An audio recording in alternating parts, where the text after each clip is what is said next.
Patrick, let me ask you a question. If Calvert didn't do it, who else could it be? Somebody on that list that the lawyer gave you, I would think.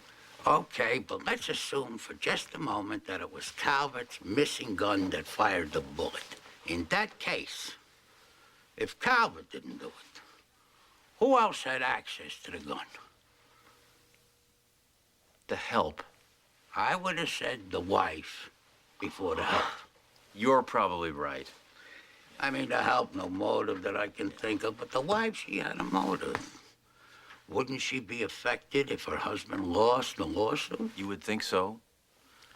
We don't know a lot about her, do we? No. No, we don't. That marriage, is it a good one? We don't know, do we? No. We don't know. You know what I want to do? I want to meet with her. I want to tell her honestly what's on my mind, get a reaction. You study forensic psychology. Why don't you come along? We both take a look at her. I set that up for tomorrow. That'll be good. You and me together, Pat. 3 eyes are better than one.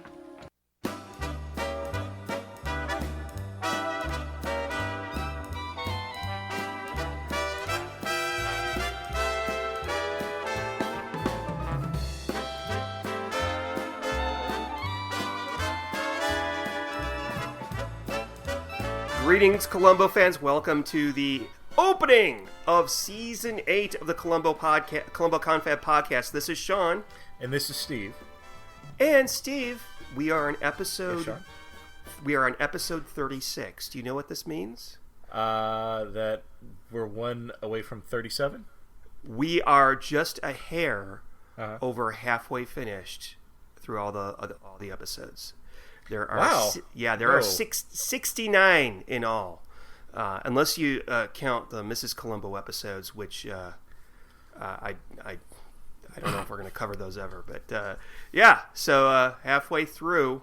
I don't know. I feel like if we record every week, I feel like we're like shooting our wad too quick or something. Well, we'll go through where we'll do one once a week, and then we'll take a break. So we'll see. Yeah. So what are we reviewing tonight, Sean? We're going to talk about A Trace of Murder, starring David Rasche, and I may be mispronouncing his last name because I've never heard of him before. David Roche. Yeah, but I've seen him plenty of times. Yes, me too. David Rasche, Shara Denise, and my personal favorite in the cast, Barry Corbin. So David Rasche, I looked him up. He was in a movie called... sorry, he's not in a movie called... He was in The Loop with Peter Capaldi. He was in Men in Black 3. And he was in a bunch of other stuff I've never seen or heard of. But I agree with you. I've seen him before. I just don't know where. I want to say like on a soap opera in the 80s. Yeah. I don't know. Just that seems like something... He has a very like DJ quality about him. Like that's, I don't know why he makes me think of a DJ, but that is weird. Yeah, I don't know why. So why don't you tell us what happens in this little story, Steve? So I love the opening to this one, by the way. So we're introduced to Clifford Calvert, who's played by Barry Corbin. Yeah. Go ahead. I think you're going to... Okay. Yeah, no, I've seen Barry in a lot of things. Yes. But specifically what I recall him from is Northern Exposure. I don't know if you Yes! Oh, yes, of course! Yes, he played the astronaut, whose name I can't remember.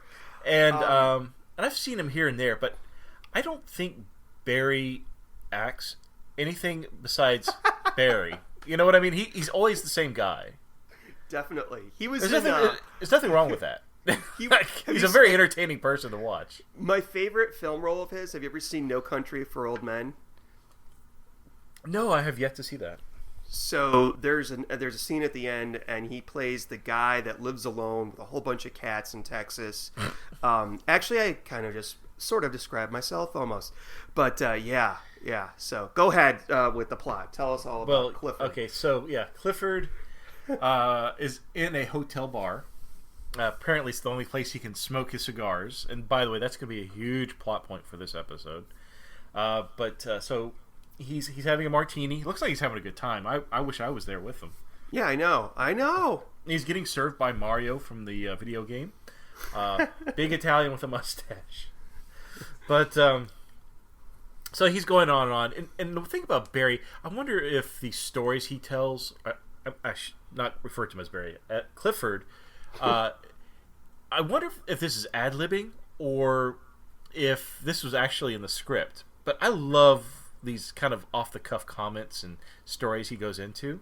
Mm-hmm. And so the first one he starts going on about is he bought a corporate jet, and I think he was going to somewhere in New Mexico, Santa Fe or something like that, and he couldn't land. So he's telling the story about how he spent all this money and then they wouldn't let him land his plane. So he got on the horn and it was a woman. We shouldn't be laughing. We're laughing at misogyny, but but it's so funny because the way he delivers it. I mean, he's just a real. What's the word I'm looking for, Sean? He's a real son of a bitch. He's a real character. Yeah, he's actually I think I know that I'm revealing too much already, but he's actually my favorite thing or my favorite character in this story. Oh, absolutely. So much so that I wish that he was the murderer. He would make. Because he's so off-putting. Yeah. Like I've been around people like that, and you don't want to anger them because it's just, it's just easier to kind of keep the waters calm and not agitate them. And he's one of those kind of guys. Yeah. So I have an uncle like that. Yeah. Oh, great! Mm-hmm. A relative like that. It's even better. Mm-hmm. So his wife Kathleen, who is played by who again? Cher Denise, Peter Falk's wife. She is amazingly hot in this episode. Oh my goodness! Really? Yes. Okay, I know that I'm not the perfect judge of this, but really, you think so? Oh my God, she's beautiful. Okay. Yeah. Well, okay, all right, okay. So this is like her umpteenth appearance in Columbo. Ever since the '70s when she appeared in, I think it was the Fade into Murder with William Shatner. I think this is her last appearance because this is one of the last episodes, and I think Peter Falk was just, we got to get Cher on as a murderer. She's got to play a murderer at some point. That'd be a great idea. Wouldn't that be great if she was a murderer? Let me see what I can do for you, Cher. I wonder what she looks like today. I don't know, but I can't stand her. The actress or the character? The actress and the character. In fact, she just her nasally voice. I mean, she's just slightly less annoying than Fran Drescher. I just can't stand her. Wow. I can't stand Fran Drescher either, but I wouldn't say that. Oh, wow. I think she's a terrible actress, and yeah. So then you would love Clifford's next line when Kathleen is giving him a hard time, saying, "Haven't you had too much to drink, or haven't you had enough?" And Clifford says, "Of what? You?" Yeah. So that would be you. You would have had enough of Kathleen. Yeah, exactly. Yeah. Oh yeah, and then he gets another drink and then leaves it at the bar. By the way, I know. I would have totally finished that drink. Exactly. It's a full martini, full drink. Leaves you. Hey, ex-cop. I noticed stuff like that. That's a line from another Columbo. Anyway. Well, yeah. I guess when you have a lot of money, like Clifford does, apparently he's got tens of millions of dollars. I think obviously not into saving. He likes to buy very expensive things and enjoy life to its fullest. Which would explain his wife and how else is he going to get a woman that beautiful? Well, you don't find her beautiful. I do. But that's how I think he gets her. I'm rambling now. Okay, so they're at this party, and Clifford runs into a fellow named Howard Seltzer. Poor Howard. Yeah. So Howard is suing Clifford, or their companies are in litigation. Right. Because Clifford apparently sold him, I don't know, there was some financial dealings that went awry, and now there's a lawsuit, and Howard could potentially ruin Clifford. And I think he rubs it in Clifford's face a little too much, So Clifford explodes in front of everybody, says something to the effect of "I hate you," and then punches him in the face. Yeah. So anybody not knowing anything about this episode would instantly think. And I want to ask you: did you think that he was going to kill Howard then? No, I wasn't real sure at this point who the murderer or the murdered, the victim would be. I knew it was either going to be Seltzer or Clifford. I was hoping it wasn't Clifford because I was enjoying those scenes, and thankfully I was right. So, yeah, that's at one point Kathleen she's tired of Clifford. You can see in her face when she's talking about him, especially when she meets up with her lover. Which surprised me, actually, that there was a scene with a lover. But Patrick, or Pat, is sleeping with Clifford's wife, Kathleen. Mm-hmm. Yeah, because he's such a hot, handsome stud, I guess. I just didn't see it. And since Colonel Braley is now in jail, they get the sex apartment, apparently. Remember, yes, that's exactly what I was wondering. Was that the same apartment? Well, I found it odd they were talking about murdering somebody in an apartment. Now, anybody who currently lives in an apartment or has lived in an apartment knows those walls are pretty thin. Really? Okay. Yeah. I did not know that. I've never lived in an apartment in my adult life, so I did not know that. Really? Okay. Yeah. So Kathleen she doesn't necessarily want to kill her husband. She just wants him to be removed from the situation, and she will have access to his money.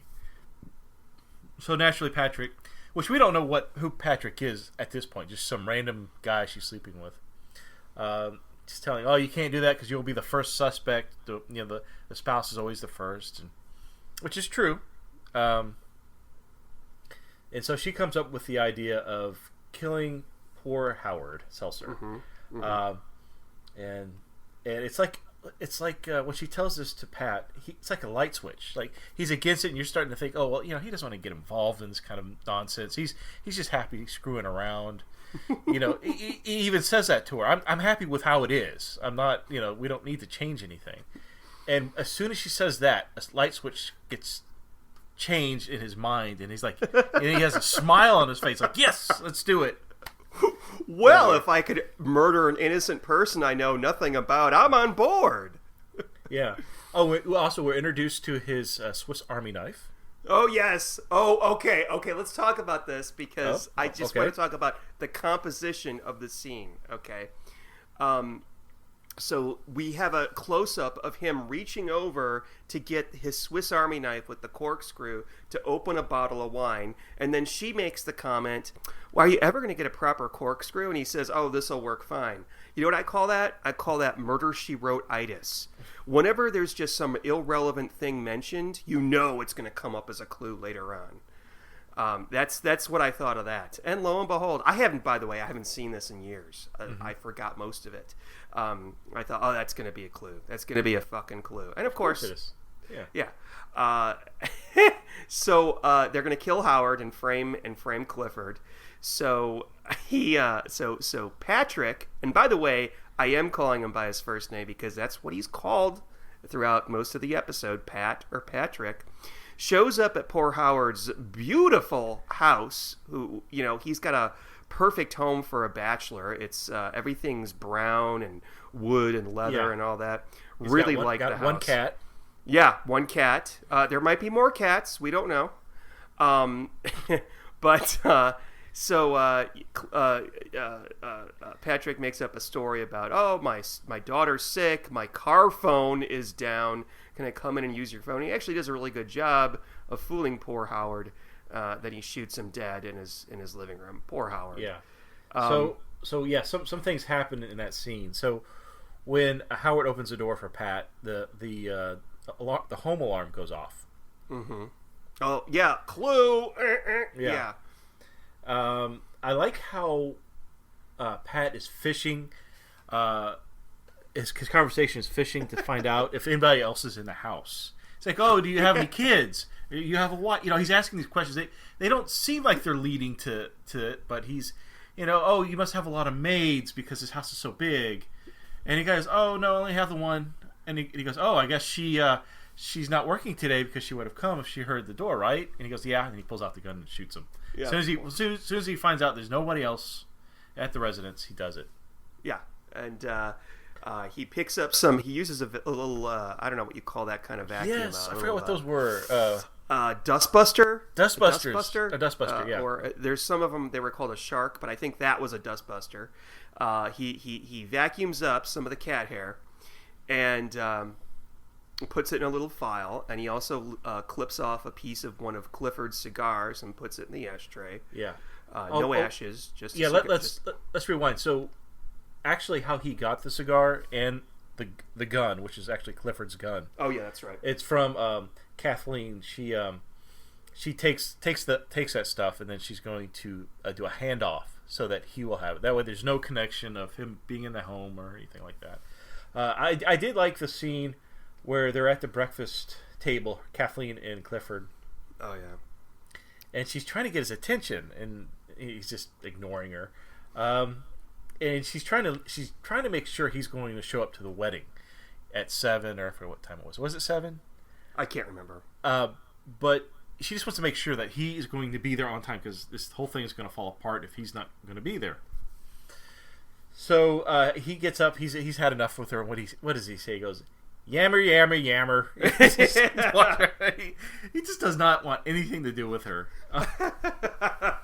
Oh, they're my favorite. My favorite line is yet to come with him. But can you imagine saying that to your significant other, your beloved, going "Yammer, yammer, yammer"? I mean, oh, we do it here all the time. Oh, really? Yeah, yammer, yammer, blah fight. blah blah blah. Podcasts. So Clifford and his wife are at a wedding while the murder occurs. Oh wait, no, not while the murder occurs, but shortly before after the murder occurs, Clifford goes to a wedding, and he's driving, and his wife calls him about something. Kathleen calls him about something from a phone booth, a payphone, and we know this is going to be a clue as well because he coughs at one point. And she goes, "Clifford, are you okay? Are you getting a cold?" Mm-hmm. Okay, that's important. That's going to be a saving grace. That cold saved his butt. Exactly. Yes. And so then they show them. It's my favorite line the whole time. What? They're at the wedding and they're sitting there on the couch. Clifford's in the middle. He's talking to some guy on his right, and Kathleen's at his left, and he's talking blah blah blah blah blah. And she goes, "Clifford, I want to go outside and get some air. Do you want to join me?" And he just looks at her and goes, "No." And he just turns back to the guy and keeps talking. I thought that was hilarious. It was just total deadpan. Just Barry Corbin playing it straight but playing it funny at the same time. Oh, it was hilarious. It was great. Yeah. And yeah, she takes that opportunity. I guess she knows he was going to turn her down. Yeah. So Pat has looks almost like a pill bottle. He put the cat hair and carpet glitter, fibers in. Yeah. With glitter on it. And so he puts that in her car. She goes outside, goes to her car, collects the cat hair, which I thought was really ingenious. And a matter of fact, the whole thing would have probably worked really well if it wasn't for those stupid wedding photographers. I hate those people. Did you notice that they took so what she says, "Clifford, come dance with me." Yeah. And they're dancing closely, and she takes that opportunity to spread the cat hair all over the back of his jacket. Mm-hmm. Right after you hear the click and flash of someone taking the picture. Yeah. Which is I knew then that was going to be a major key. Yes. So you noticed that somebody took a picture of him. Oh yeah. Okay. All right. So, then we cut to the crime scene the next morning. Columbo shows up with bananas for everybody. Right. He's like on some kind of health kick this episode. I'm not real sure what's going on with the fruit, but he says something. He offers. By the way, so I don't know the actor's name. I always forget who also plays. He plays a detective, and he'll play Barney. John Flanagan. So he plays both roles in this. Yeah. What do you mean? At the when they go to the house, to Howard's home, he's the he's the sergeant or whatever that's on the case. No. He takes a banana from Columbo. No, that's a totally different guy. Is it? Yeah, that guy has more weight, has glasses, and he's bald. A totally different guy. Are you sure?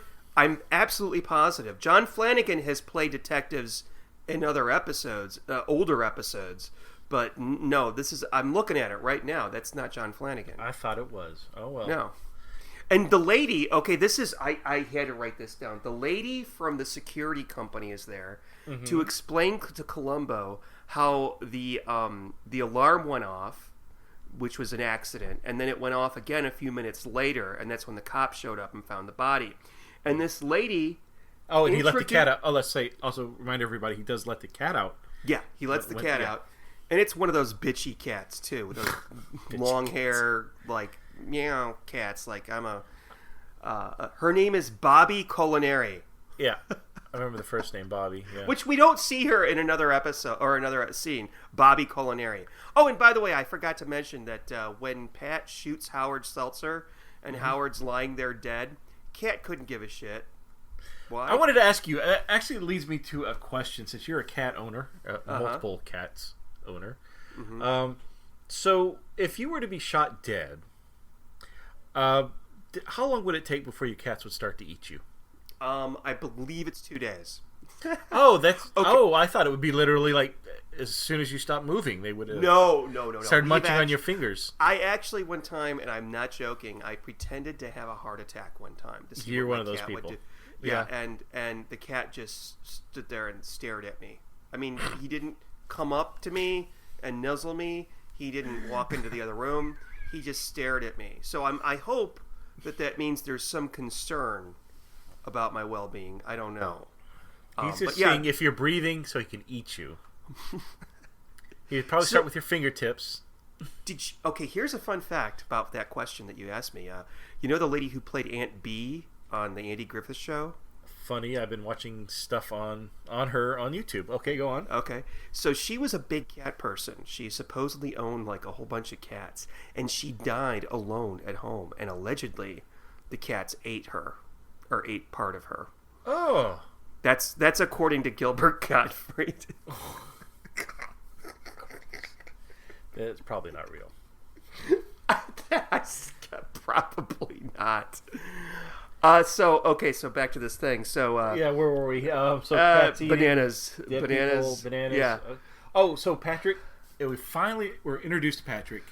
What is he doing at the crime scene? How bizarre. Well, he's in forensics. He's a cop too. Yeah.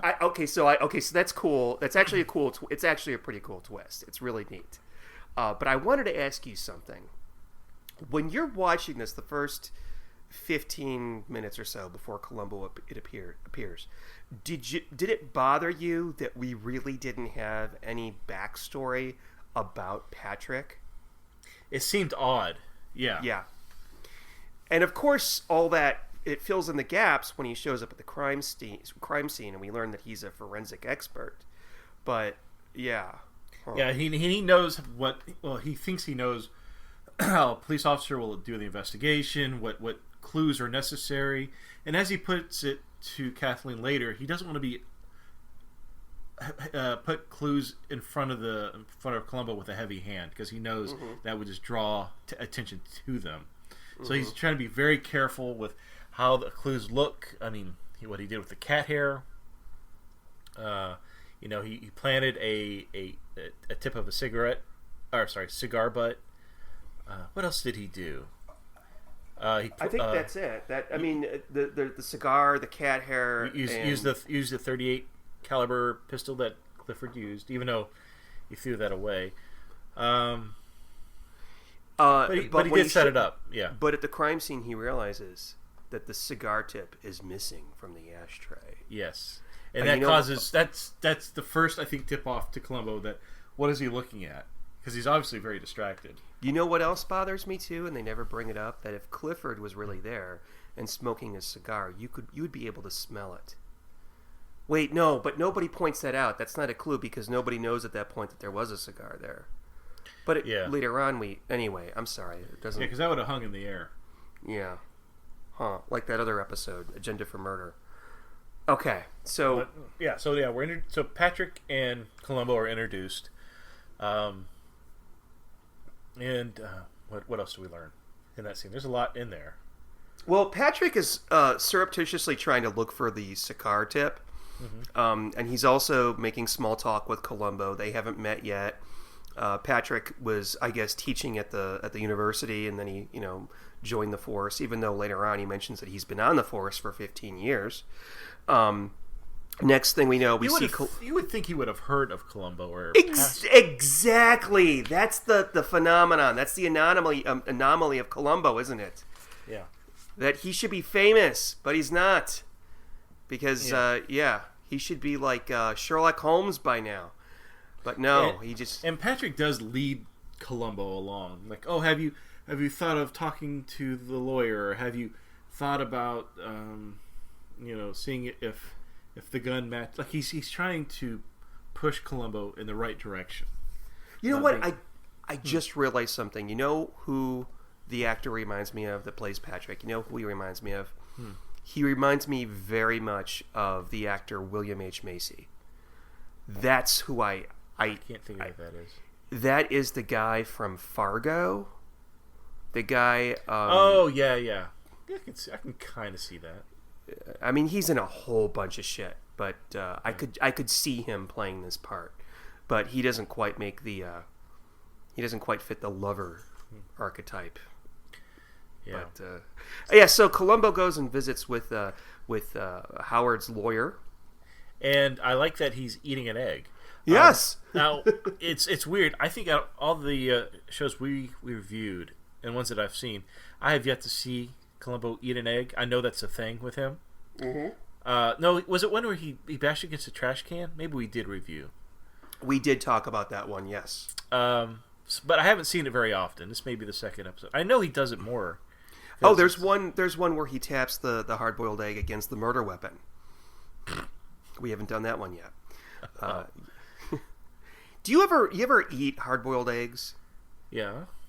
I remember as a kid, we would eat them a lot at Easter because you'd hard-boil the eggs and then the Easter bunny would hide them, and then recently I found out that they're actually a very low-calorie, high-protein, meal, and so I started hard-boiling some eggs, and I'd bring them to work for breakfast. Fucking impossible to peel a hard-boiled egg.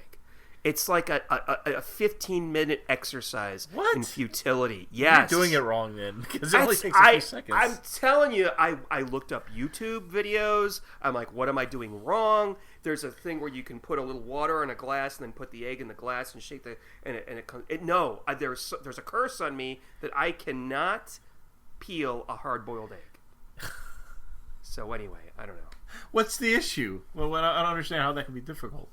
Well, then I found out you can go to the store and you can buy hard-boiled eggs. You can buy like 8 of them for $2. And then I felt foolish buying that because why would you pay extra for hard-boiled eggs when you can just buy eggs that are really cheap?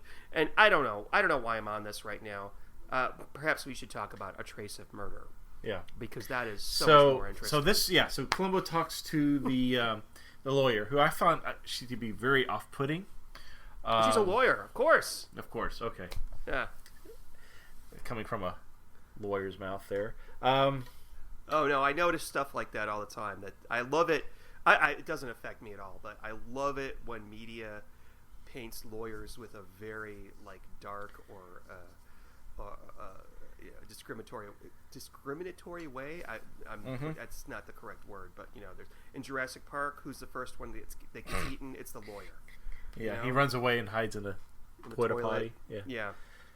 Okay, so this is where Columbo learns about Clifford and about their dealings in the lawsuit. So, boom, that goes right on Columbo's radar to investigate. So that's his very next place to go. He goes to Clifford's home, beautiful house, by the way. Yes. And meets Kathleen because Clifford is sleeping in. I guess he's been drinking all night, so he's still in bed at 10 in the morning or something like that. I can understand. That's totally fine. He's probably not really sleeping. He's probably just upstairs enjoying alone time. Yeah, that sounds wrong, but yeah. Yeah, well, when you have a wife like Kathleen, I don't understand that. But Oh, anyways, God. Yeah. God. so I like the scene where he's telling Kathleen in so many words, "There's been a murder. I need to speak to your husband." Whatever. She goes, "Oh, well, maybe I should go wake him." So she leaves the room to go get her husband.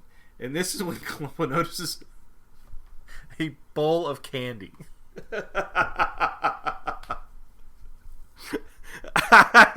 You're right. I forgot about this. And now, I'm the kind of guy that will take a piece of candy. And in my mind, I'm like, could I get away with taking more? Wait. He actually does that. It's Godiva chocolates, which are It's really the good stuff. Yeah, he grabs like 4, and then like he stops, and then he grabs more. So that's the good stuff.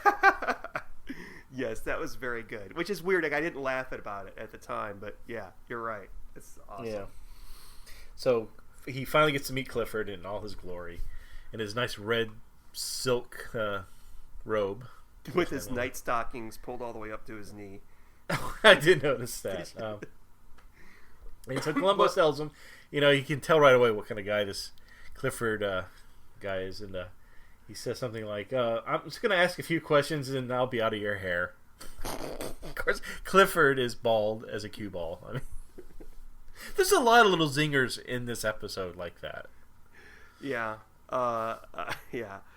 Oh, there's another. My favorite one is we're not at that one yet, but he basically Clifford is the worst murderer ever, or acts like the worst murderer ever.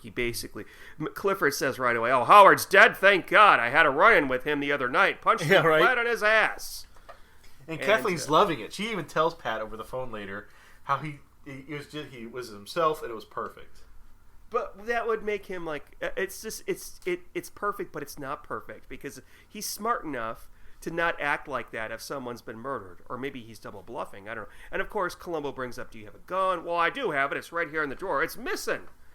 Well, at this point, Clifford doesn't think he's a suspect.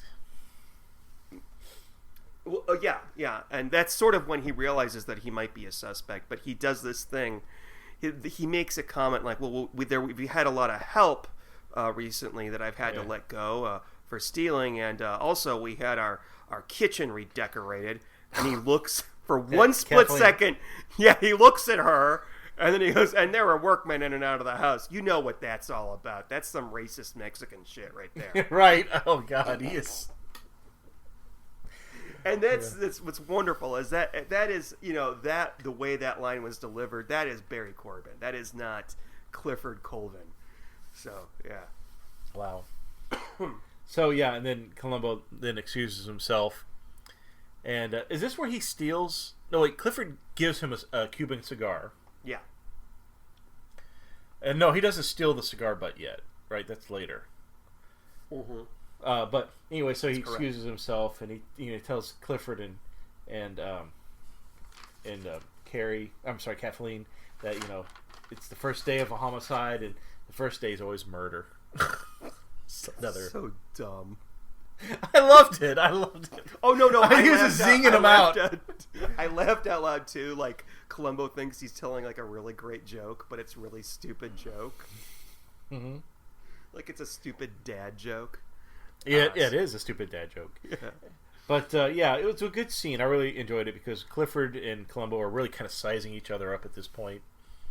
I think Clifford realizes he's a little bit more intelligent than he appears. I mean, Columbo realizes that. Clifford realizes that Columbo's more intelligent than he appears. But this is where I think one of the mistakes of the murderer, Pat. He constantly insults Columbo behind his back, saying, "Oh, he's kind of a funny little guy. He's really weird. He's kind of he kind of puts him off when he's talking to Kathleen about him. I think he calls him a loon at one point. Something. Yeah. Yeah. So he thinks he can trick Columbo and get the not the conviction. What's the word? Pull the wool over his eyes and but that's Columbo 101 really. So Columbo's next stop is to the parents of the bride whose wedding they were at on the night of the murder. We get to see Tom Willis he finally traded in his wife Helen with a white woman. What? He's the same actor from The Jeffersons. Oh, he is? Really? Yes, yeah. And his wife, and it was a mixed wedding or mixed marriage. His wife was Helen. Oh, I kind of remember that. I didn't realize that was the actor. Okay. Yeah, but he finally traded in for an older white woman. He looked familiar to me, and I looked it up, but I didn't see that he was on the Jefferson. That's interesting. Okay. No longer with us, by the way. Neither is the wife. But they show Columbo some wedding pictures, and there's some fat shaming going on, which is not the first time. See, that's why I hate wedding photographers, because they really don't get the best shots of me, at least, I feel. Oh, no, me too. I totally understand. It's usually the chin or the tummy. And this is not the first time that somebody has been fat shamed in a photograph on Columbo. There was the one with Patrick McGowan with the lady at the carnival that took pictures, and Columbo goes and talks to her. And what's this picture? Oh, that's a fat lady. Yeah. That's right. Remember? I forgot about that one, yeah. And that's Leslie Nielsen was in that, right? Yes. Right. And Patrick McGowan, yeah. And so he takes a couple pictures of Kathleen and Ted, brings them. Oh, you know what? There was a picture of. It was a picture of not Kathleen and Ted. Kathleen and Clifford. There's a picture of Clifford talking to this fat guy Ted in front of the church. And then there's another picture of Kathleen and Clifford, and Kathleen's dancing. looking at her watch. Oh. Which I thought was going to be a thing, but it's not. That was a red herring, probably. Maybe. So he takes those pictures, and of course we know why. And a basket of apples. And a basket of apples, yes. Yes. Which he hands out to everybody at work. And my God, did I get a craving for apples watching this. Oh, really? What about bananas? I hate bananas. I can't stand bananas. Really? Do you like bananas? Oh, I love don't. bananas. I think my dad made me eat bananas too much growing up, so I can't eat bananas. That just came out wrong. I know that sounded really weird. So I bet you didn't know. I learned something while watching this episode. What's that? Apple seeds have cyanide in them. Yes. Did you know that? Very small traces. Yes, and the same with peach pits have cyanide in them as well. Yeah. But you can't eat that. Yeah, exactly. Good luck trying to get the cyanide. Why would he eat the apple seeds, though? Because it is good protein, I think he said. Ew, no, it's not. It's just apple seeds. It's bad for your appendix. Apparently. And also, there's a part of me that if I swallow an apple seed, I'm going to be afraid that an apple tree will grow out of my stomach. Really? Seriously. That's interesting. Haven't you ever heard that when you were a kid? Like, don't swallow a watermelon seed, otherwise you'll get really fat and look pregnant because a watermelon will grow in your stomach. No, I've never heard that one. Well, your parents are weird. No, this is not from my parents. This is from friends. And I know it's bullshit. Okay. I know it's bullshit, but I just got to say that I can't help but think I can't eat. Yeah, I can't. Yeah. I remember the if you swallow bubble gum, it'll be in there for 2 years. I've heard that one. Oh, I thought it was. I heard 7 years. 7 years. Apparently, you just pass it through. So, I've swallowed a lot of bubble gum in my time, and I've never seen it. Never mind. Gross. He gives an apple to Patrick. So Pat sees him come into the office, and Pat's got like a back office that has glass walls. So he sees Columbo handing out apples, and at the time Pat is talking to Kathleen, and he's like, "What is he doing? He's a little goofy. He's handing out apples or something to that effect." He's just stupefied by Columbo. Like, why is he giving out apples? This is so bizarre. Well, why not? Like, why is that goofy though? I mean, he's like happy at work handing out apples. Yeah. Have you ever seen that guy? Well, actually, at my office, they would just put a sign up that said "free apples," and then everybody if it was apples though, nobody would take it, and they would rot, as opposed to free cake. Right. So you want to get rid of them. Yeah. And so in this scene, this is also where Pat is kind of pushing Columbo. Oh no, he's trying to figure out the cigar butt or piece is missing, and I think even Kathleen tells him, "You find that piece because that will nail Clifford. We got to find that piece." And so Pat ends up going back to Seltzer's home by himself, looking for the cigar piece, and that's when Columbo turns up and says, "What are you doing here?" And he's probably like, "Oh fuck, yeah." But Tom, I think it was Tom, Will, Officer Will, the police officer, finds the Will. Cat. Yeah, he finds the cat. Cat's not happy to be found. So I think it's odd that Columbo also has in his bag some cat food and milk. Because he says this like 2 or 3 times. He goes, "You got to find the cat, Will. You got to find that cat." And by the way, folks, in this, they do this. This is how they look for the cat. Here, kitty, kitty, kitty, kitty. Here, kitty. Mm-hmm. No, cats don't answer to that. You know what they'll answer to? Maybe, hopefully, food. But Columbo says... Yeah, you're opening up a tin. Yeah. I'm worrying about that cat. It's keeping me up sick. I've been worried sick about that cat. Which, by the way... Columbo is really an animal lover. He really loves animals, especially dogs. Not because he has a dog, but I've seen it in like other episodes, like his reactions to certain things. Episodes that we have not reviewed yet. Yeah. So they find out the cat, it basically has some sort of toy in the other room.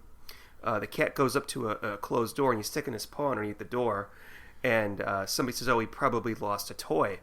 And by the way, this is an actual thing that cats do. They will do this because they'll play with their toys, and invariably their toy will slide underneath especially if you have wooden floors, they'll slide underneath a closet door, and you'll see them sticking their paw underneath the closet door, and then you need to get the toy out for them, and then 5 minutes later it's back underneath. Anyway, turns out the toy was the cigar bit. Well, at first Columbo thought it was. He goes, "What's that? A catnip?"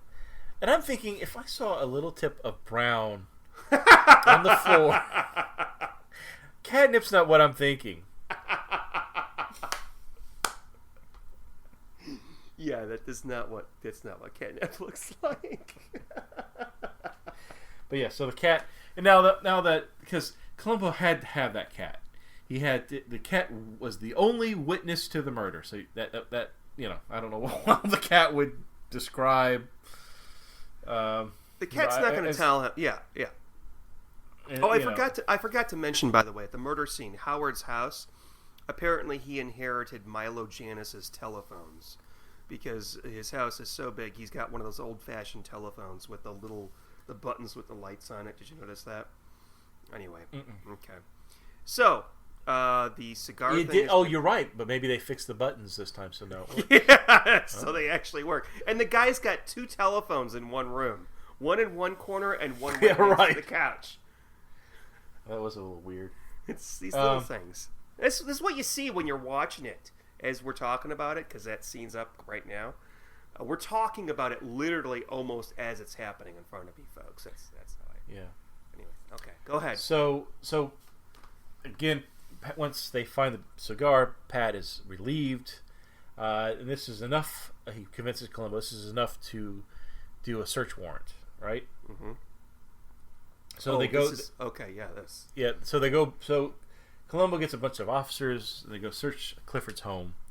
To the dismay of Kathleen, who's actually smiling the whole time, and they find the suit. And the suit is covered in... Yeah, what? Okay, so they're going through all his laundry, and while they're in his room, Kathleen walks in, and I'm going to quote her, and I'm going to do my best Cher Denise imitation here. This is her acting her ass off. This will be the clip at the Emmy Awards, hopefully. "Look at this mess. You can't do this. My husband is innocent." That's what she says. She's walking into the room with her high heels and her tight dress. And then Columbo turns to her and says, and asks, "Ma'am, what about his socks?" Now, what's with Columbo and socks? Seriously. Why does he need to see the socks? I mean, Clifford's socks and shoes are completely irrelevant. Obviously, he wants to sniff the socks. But yeah, they find the suit covered in cat hair. So yeah, but there's a very important clue that comes up. It's my favorite clue in the whole thing. This is when Columbo knows that it can't be Clifford. Well, there's two clues that he knows it can't be Clifford, and he explains it to Patrick.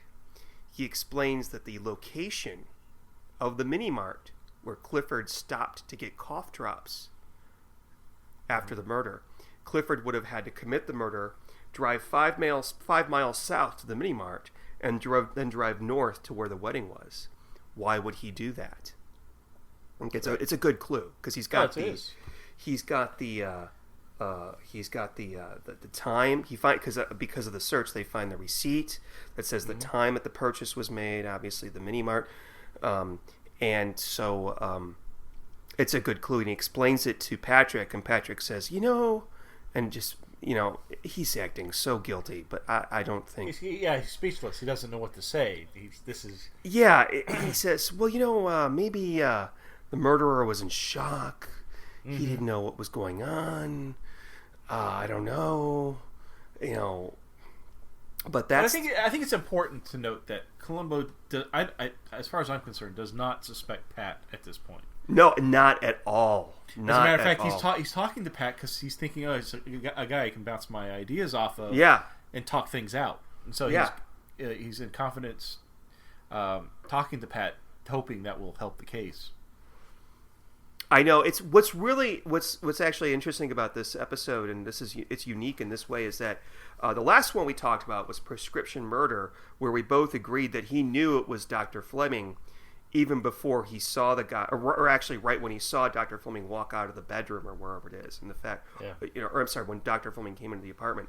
In this, I don't think that he figured out it was Patrick until like an hour and 5 minutes into the episode. Yeah. As a matter of fact, he starts to suspect Kathleen. Yes. At this point, because of the time frame, just doesn't line up. So his very next thought is, oh, who else would have access to this stuff? Who would benefit from the murder? Really, the only person at that point is Kathleen. Mm-hmm. So that I think that makes Pat nervous. And what did you think of the scene where Columbo goes to the mini mart? That was padding. It was padding, but it was enjoyable. I like that he was complaining about. At first, he thought it was a candy bar, but it was a protein bar for $1.29. And I'm like, "Welcome to today, Columbo. That's what that stupid candy bar costs today." I remember as a kid going to 7-Eleven and buying a Snickers for 35 cents. Oh man, you can't even get it for $1.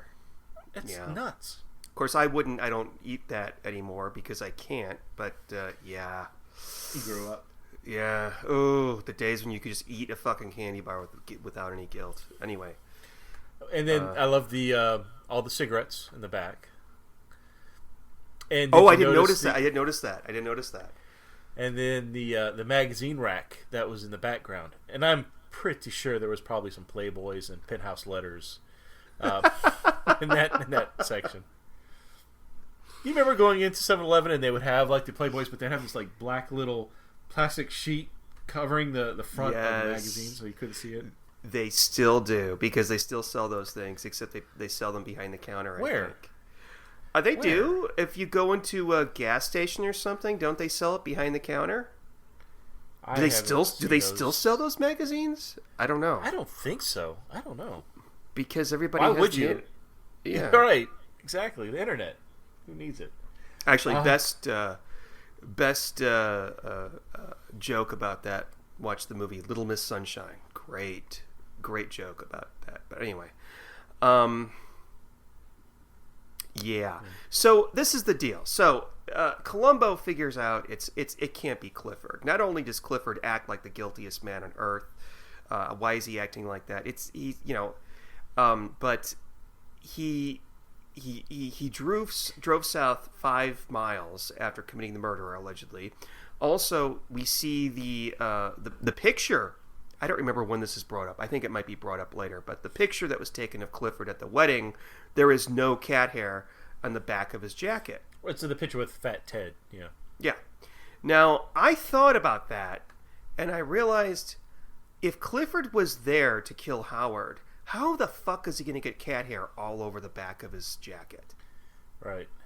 He would have to roll around on the floor, maybe sit somewhere, because I'm going to tell you, everybody, I live with 5 cats. Don't judge. Well, why didn't Kathleen just wait until they got home that evening? Goes, Clifford's going to take off his suit, and she just goes on the pants. Yes, puts it on the knees or something. That's absolutely true. Although the photos would still not incriminate him because the cat hair wouldn't be on his jacket. I guess. Yeah. So he tells Ted, God damn it, Sean, Ted. I'm a little drunk. He tells Pat that he thinks that maybe the wife is a good suspect. And maybe tomorrow they should go to Barney's Beanery and talk who recently converted to a Chili's, apparently. I know, it changes in every episode. It looks like a Chili's. I was watching the episode before this, which is Strange Bedfellows, and Barney also makes an appearance in that. And it's all, again, it looks completely different. It looks like a bar, like a Mexican bar. Anyway, so this is my favorite line in the whole fucking thing. He says, "Okay, well, why don't we go together to interview her?" And I know what you're gonna say. And then as he's walking off, and we don't see Columbo say this, we just see Patrick's face. Columbo says, "Okay, it'll be good. Yeah, it'll be the 2 of us. 3 eyes are better than 1." Which is probably my favorite self-deprecating, humorous comment that Columbo has ever said. Now, from Patrick's standpoint, he's going to be thinking, what the hell is this crazy nut job talking about? But yeah, it's if you know who Peter Falk is, you get a lot of humor out of that. Because of course Peter Falk has only 1 eye because one of the eyes is glass. In case you didn't notice, for those of you who didn't know, But this is what I have a problem with. Why would at this point he does not suspect Patrick of being the murderer. Why would Columbo ask the forensic scientist to accompany him to interview a suspect? Because Patrick. They explain it. It's because he studied psychology or something like that. Really? And so he'd be great. He'd be great to have come along so he could help. And I honestly think like Columbo was feeling like he was making friends with Pat. Yeah, I guess that's true. Which was kind of sad, A lot of the people that work with Columbo probably can't stand him, based on what we've seen in the past. It's like, and Pat's talking to me. This is wonderful. Did you know everybody that got an apple from Columbo just threw it in the trash after he left? Because they've seen him eat hard-boiled eggs and what he does with his hands after, touch a garbage can after, before you. Where the hell did he get this basket? Hard-boiled, So So Barney's Beanery, or AKA Chili's. Okay. So So talk about this scene. Yes. I hate this scene. What? I thought it was a great scene. No, it is not a great scene. It is not a great scene. I'm going to argue about this until the cows come home with you, Steve. Okay, tell this what happens in the scene. Okay, tell me what's so great about it. So they're going to question Kathleen, and it's at it's just going to be Columbo and Pat. So they're sitting. They order coffee, and the first thing that kind of gives Columbo a clue is that when they get their coffees, Pat knows how she takes her coffee. She doesn't use sugar; she uses sweetener.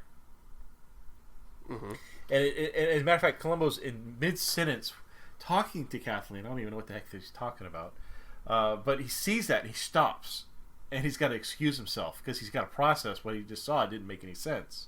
How does Pat know how she takes her coffee? Because they've never met before. There's a bowl of sugar cubes and a bowl of sweetener. Right. Pat takes the bowl of sugar cubes and then pushes the bowl of sweetener towards her. Okay. Keep going. I'm sorry. Well, no. So that's the first clue. And so when he goes to the bathroom, Pat and Kathleen. I keep wanting to call her Kathleen. No, it's Kathleen. It is Kathleen. Thank you. Both kind of. Oh no! What'd you say? Did you give something away? So Columbo comes back. Says no. I just got an upset stomach. Let's do this another time. And then he sees a second major clue. So the police officer is going to drive Kathleen back to her car, and Columbo and Pat are going to join them so they can go back to the police station. And Pat opens the front door for her because we found out later she gets car sick, and he knows that she prefers to sit in the front. How else would he know that if he had never met her before? Right. He opens the back door, one of the back passenger doors, then walks around, opens the front door, and then holds it open for her so she can sit inside of it. Whatever. I think that if there's three men, there's the driver, there's Pat, there's Columbo. I think it's etiquette to allow the lady to sit in the front, isn't it? No, I don't know why would you think that? I don't understand. I don't. I would know. open the door. I would open the door for her, but I don't know about the front door. Well, after they drop them off at the police department, he asks Officer Will, where did she sit in the ride over there? And he says, well, right. I opened the back door for her, but she wanted to get in the front. So, I don't... This is... Okay. It was the burp. Okay. You didn't like it when Columbo burped, did you? No. I had no problem with the burping.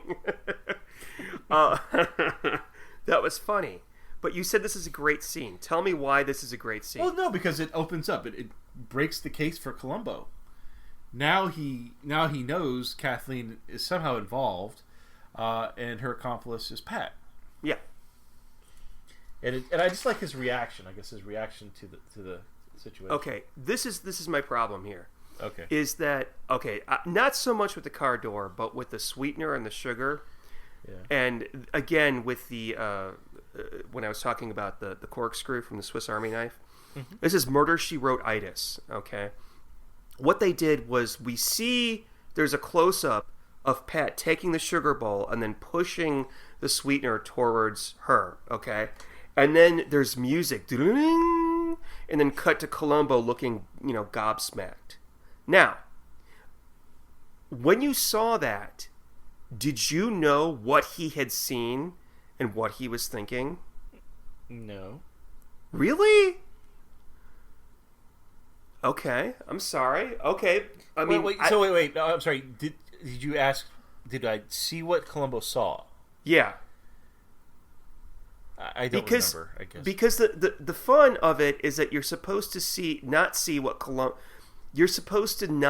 Columbo sees, and then later on when he explains it, you should have like this sort of like slap your head, oh my gosh, I should have seen that.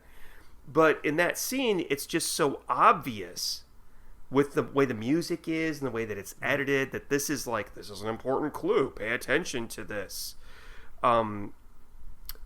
That I think it could have been done better, and it was not. It was too obvious. It was way too obvious. That's what you didn't like, was that? Okay. This is like the third time I may have seen this, and I remember thinking that the first time I saw it when it first aired a long time ago. Although the car sick clue is another one that's kind of I don't know, I guess. But now he knows that Patrick and Kathleen are in it together. Yes. And also, this is when we're told, because we already know that we know that it's not Clifford, but he goes on to explain about Clifford and how Clifford uses not a professional but a fancy cigar cutter. Clifford explains that to him, and then it becomes obvious, at least to me. Did it not become obvious to you that would be a clue now? That the cigar bit that was found in the murder scene that Pat just cut off with a Swiss Army knife was not the same as what Clifford uses. Right. Yes. Okay. Yeah. And there was I guess we kind of glossed over that, the whole scene where Columbo goes to Clifford and says, "I don't think it was you," and then they get into a conversation about the, how how disgusting it is to bite off the end of a cigar, and how only civilized people use the cutter, and blah blah blah blah. And I don't know. Have you ever smoked a cigar? Yammer. Have you ever smoked a cigar?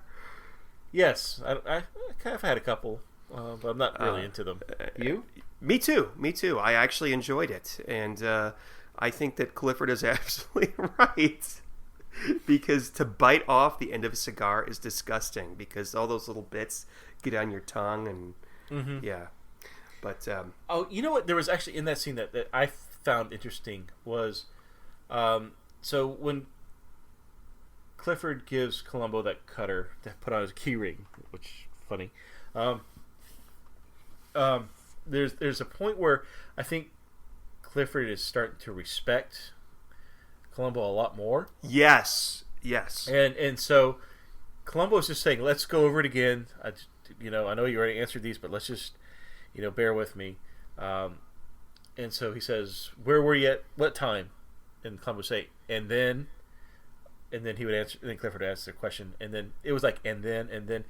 But it was interesting because there was a reverse situation at the very beginning when Columbo and Clifford first meet. It's when Columbo is asking Clifford a question, and Clifford would say, next, like, just give me the next question. But now it's a total reversal where Columbo is steering the conversation. Yeah. That is good writing, I think. I agree with you there. Mm-hmm. And that's why I think Clifford is my favorite thing in this whole episode. That's why I wish Clifford was the murderer. I think he would have been a great murderer, because he'd start off as a blustering, stereotypical Texan, and then just sort of become this guy who respects Columbo. And then, but what happens next? Because So the grand jury's the next day. And Columbo is at the courthouse, and he sees Pat. Oh wait, I'm so sorry, Steve. I have to interrupt about something. In the scene where Columbo's talking to Clifford, he asks Clifford what was Kathleen doing during the wedding, and Clifford says, "Oh, she was off bull somewhere." Did you notice that they edited out shitting? Oh no, I didn't. Yeah, he says what he says is, "Oh, she was off bullshitting somewhere," but what they did was they edited in the sound of him closing the humidor, so it cut off shitting. But just to make it sound like she was off bowls somewhere. So I found that interesting. Just, I don't know. Bull something. Yep. No, I didn't catch that. Interesting. Yeah. But yes, so it's the grand jury. Columbo meets Pat out on the in the front, I guess, where the parking meters are.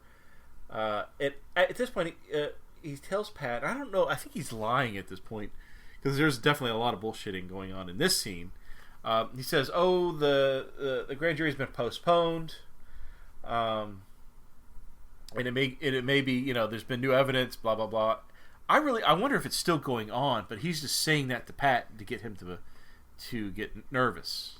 Yeah, I got the impression that this was in the morning, and Pat was going to be there to present evidence, and they don't.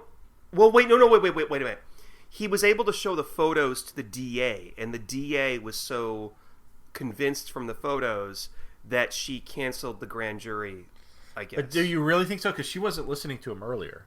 So I'm wondering if he's just saying that to like keep Pat from going in and actually testifying, and to make Pat nervous that, hey, something's up, something's changed. I think you might be right, because what goes on next goes along with that. I think you may be right. Okay, so then what happens? So yeah, he basically tells Pat what his issue is, or what the new evidence is. It shows him the photos and how that doesn't match, and then that's when Kathleen shows up. She's being chauffeured by the is it by Tom? It's Will.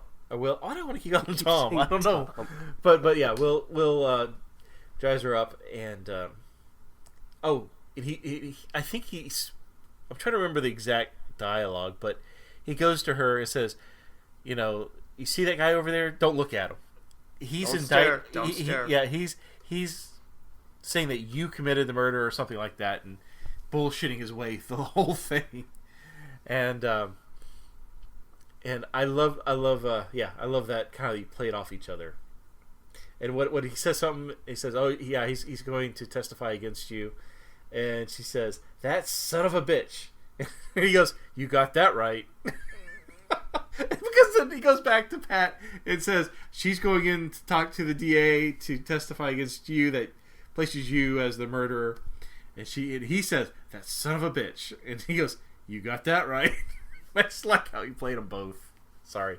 I'm laughing. You're not. So I guess you didn't. No, I thought it was terrible. I thought it was a risk. Okay, I'm going to talk about it a little bit more later. But okay. No. I just don't like the fact that he played them against each other. Was it clever? Yes, it was. Mm-hmm. Is it typical Columbo? No, it's not. I would have preferred to see hard evidence instead of him tricking them into a confession. And I don't think that they're going to be going to prison for this. I think they're going to get out in a technicality because of the way that he handled it. And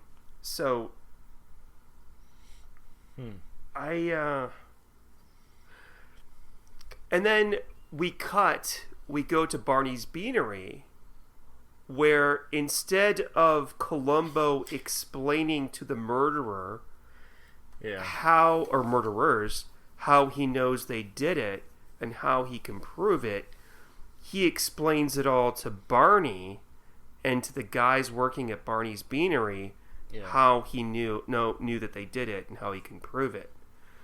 And I don't know if I don't like that. I think that that's a...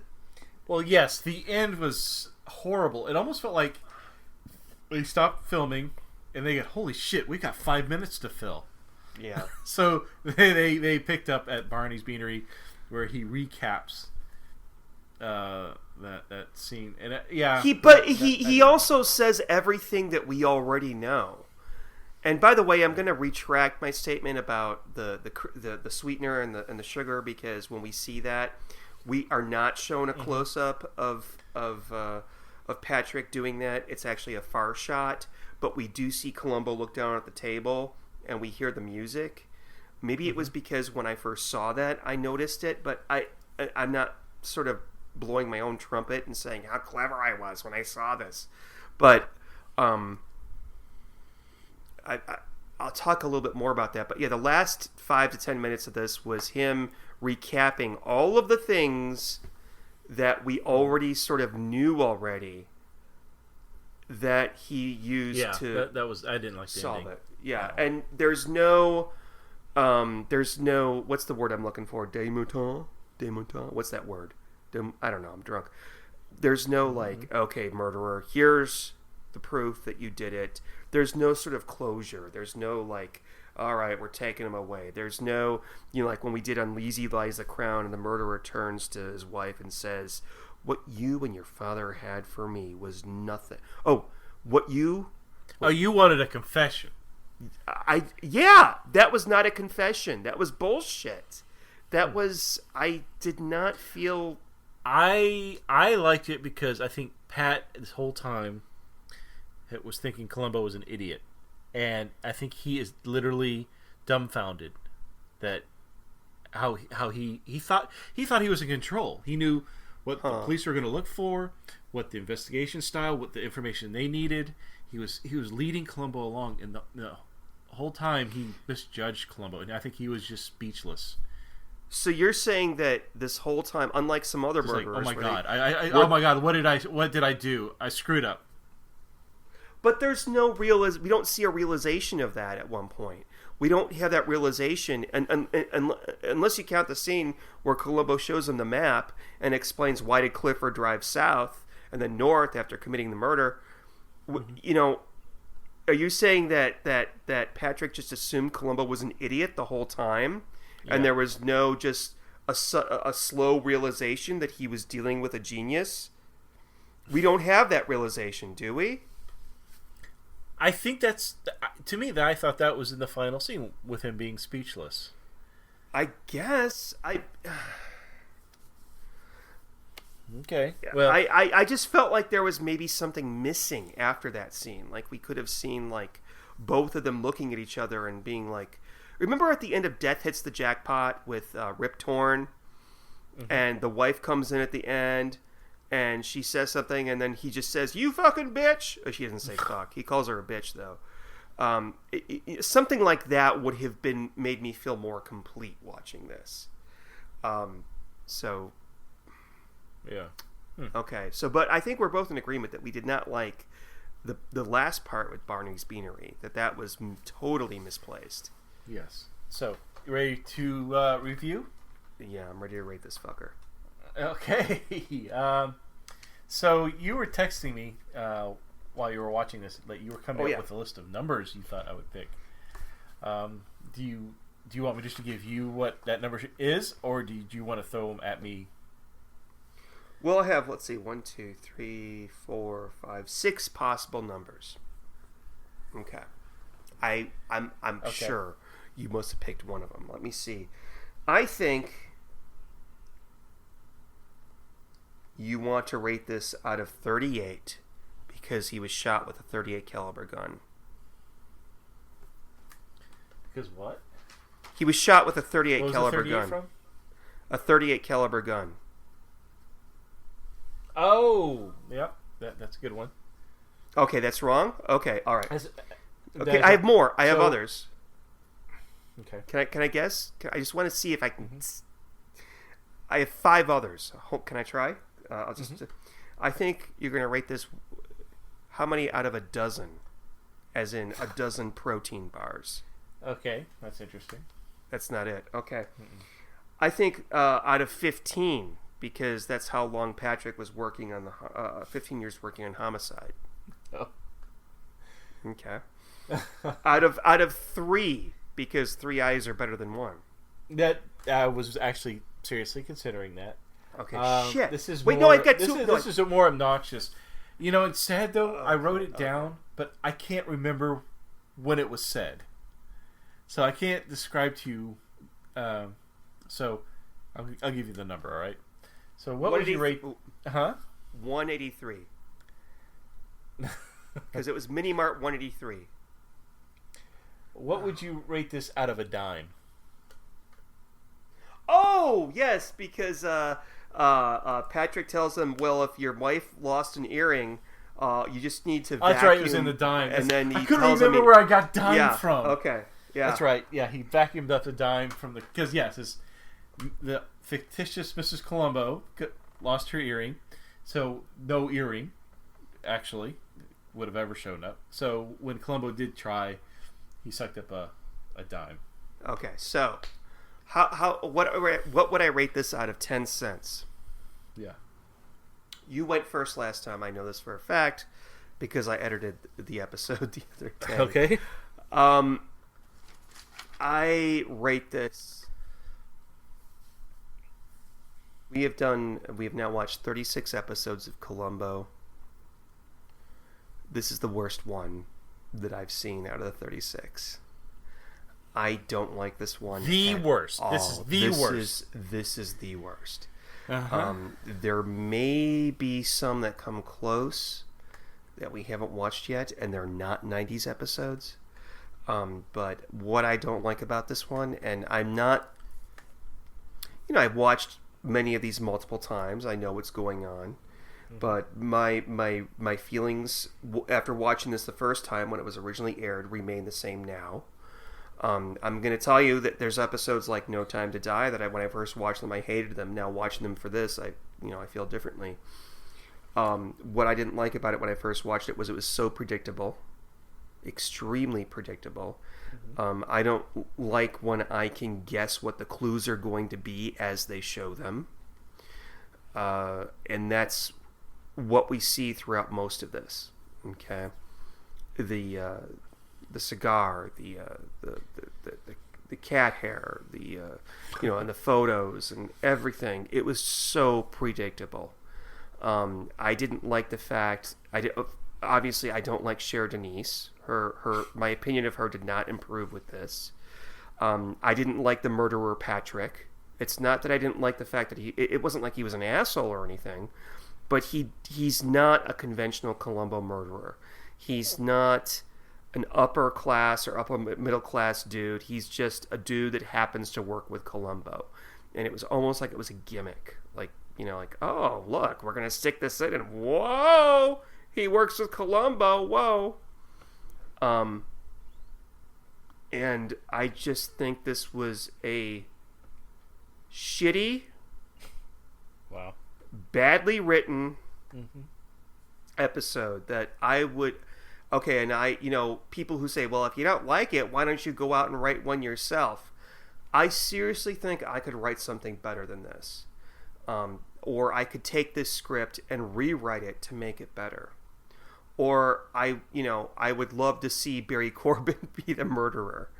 Also, it occurred to me that I understand that they don't want to murder Barry. They don't want to murder the husband, Clifford, because it would be too obvious. But if Patrick killed him, and Patrick was the murderer after all, while giving Kathleen a perfect alibi somewhere, that would have passed muster instead of just making it more complicated by killing some rando. And we talked about this at the beginning, how, oh, no, I don't want to kill Clifford, but let's kill this other guy that Clifford hates. Oh, yeah, that's a good idea. That was badly written. I didn't believe it. It just seemed so rushed. Nothing in this seemed organic. Nothing flowed well. The ending was long. The conversation that Columbo had between Patrick and Kathleen, from one was on the other side of the street, he's going across the street again and again. That was not Columbo's usual modus operandi, if you will. I did not feel comfortable with that because it didn't really feel like it was. I felt that they gave themselves up too easily. Okay.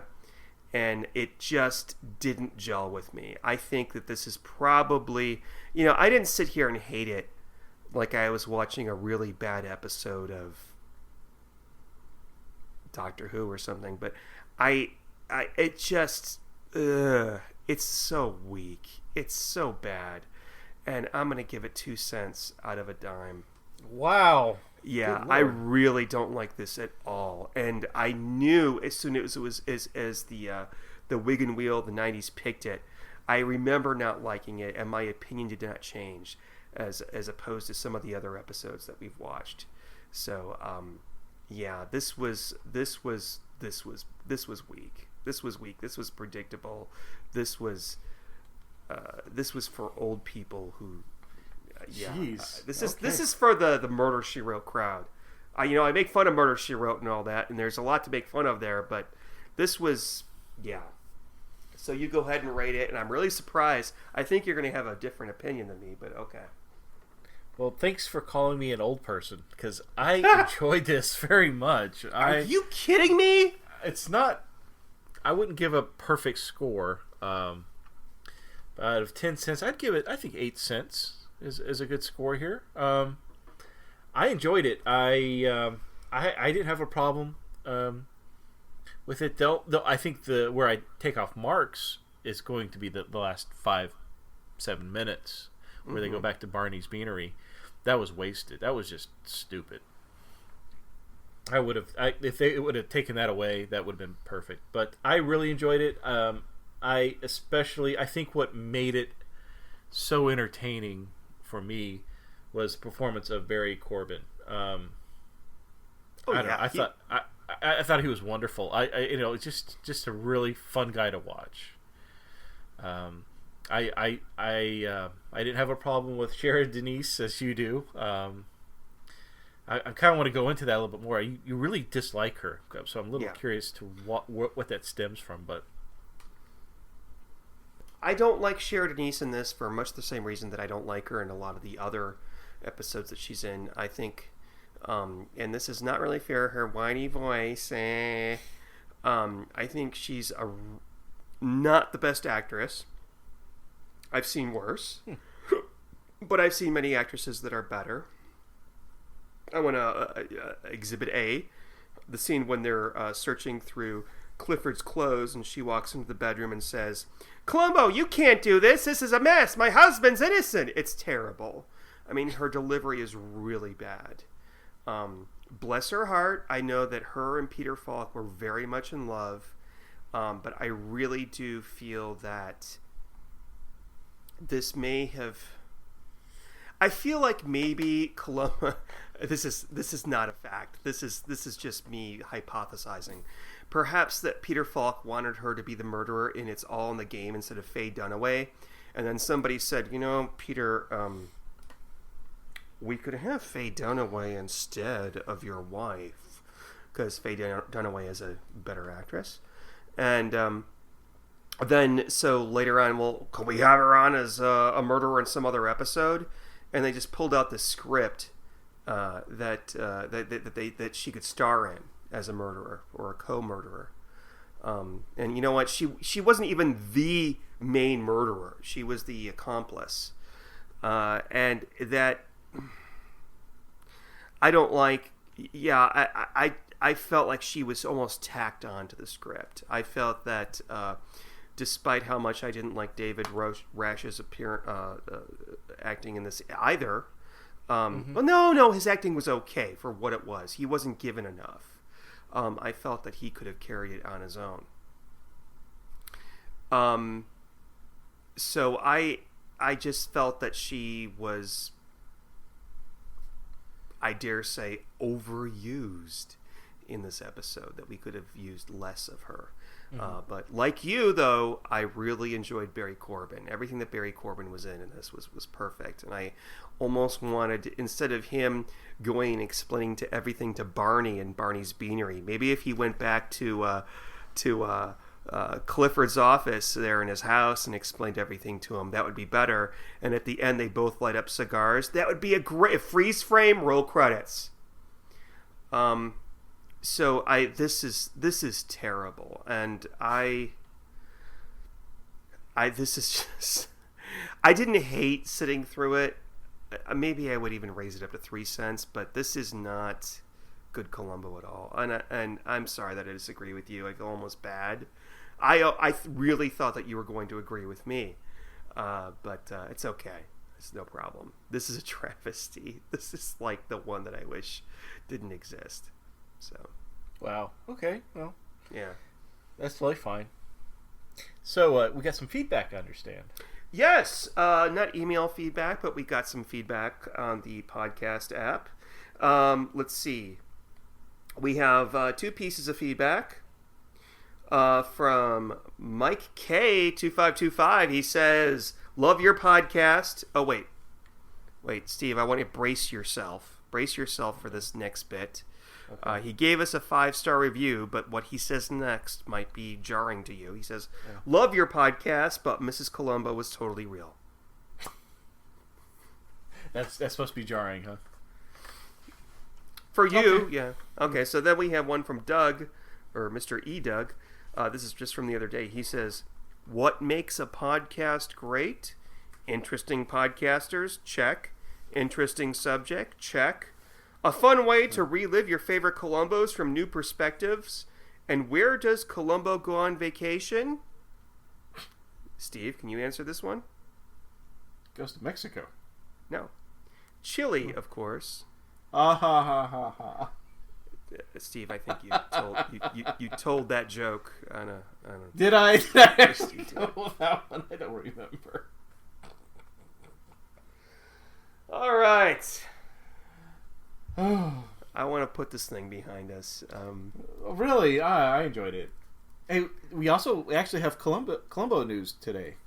Oh, we do? Yes.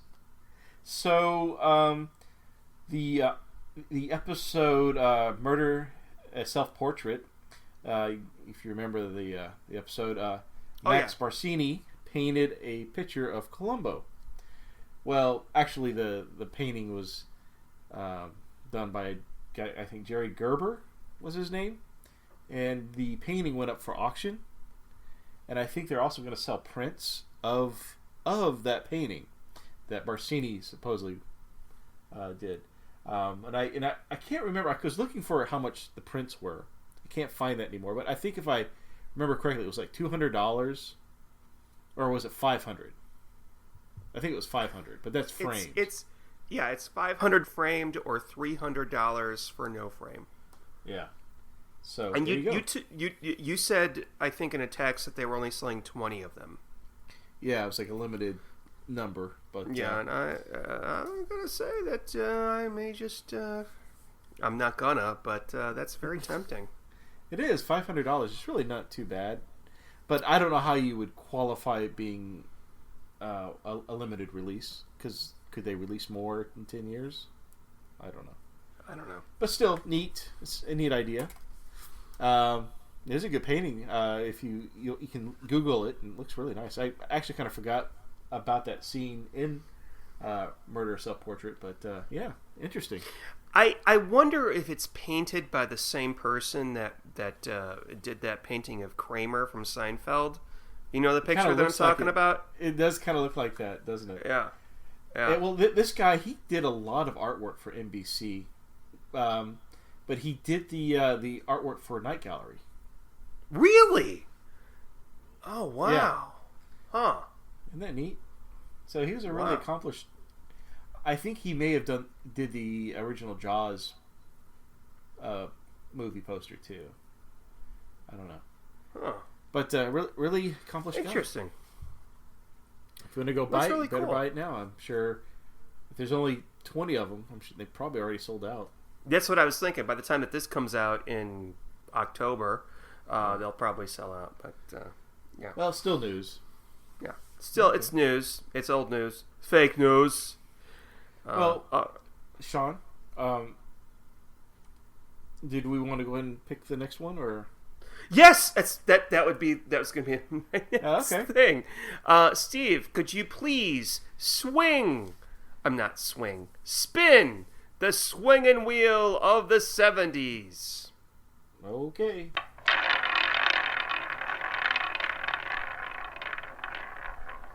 All right.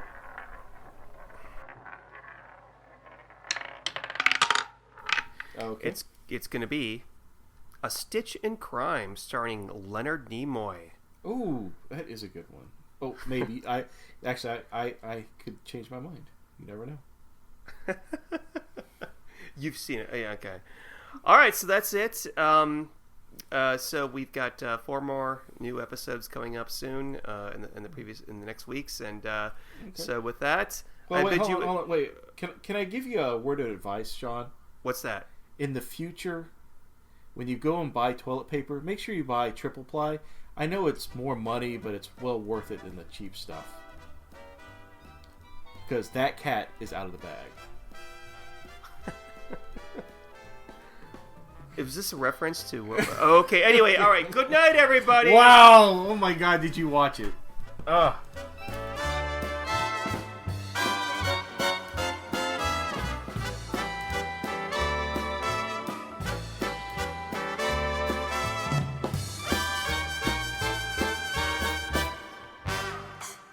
Thank you for listening to the Columbo Confab podcast.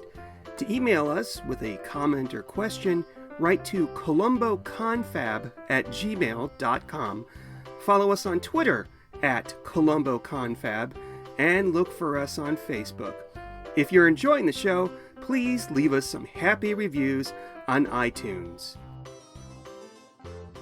I love clues.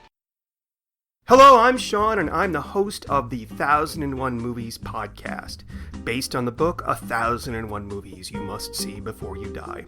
Each episode, I randomly pick a film from the book and spend about 10 minutes talking about its director, the cast, the genre, and my personal thoughts on the merits of the film. Each delicious yet bite-sized episode contains information about a film from practically any genre, any country, or any year. Check us out on iTunes, and we'll send you free cookies. Some restrictions apply.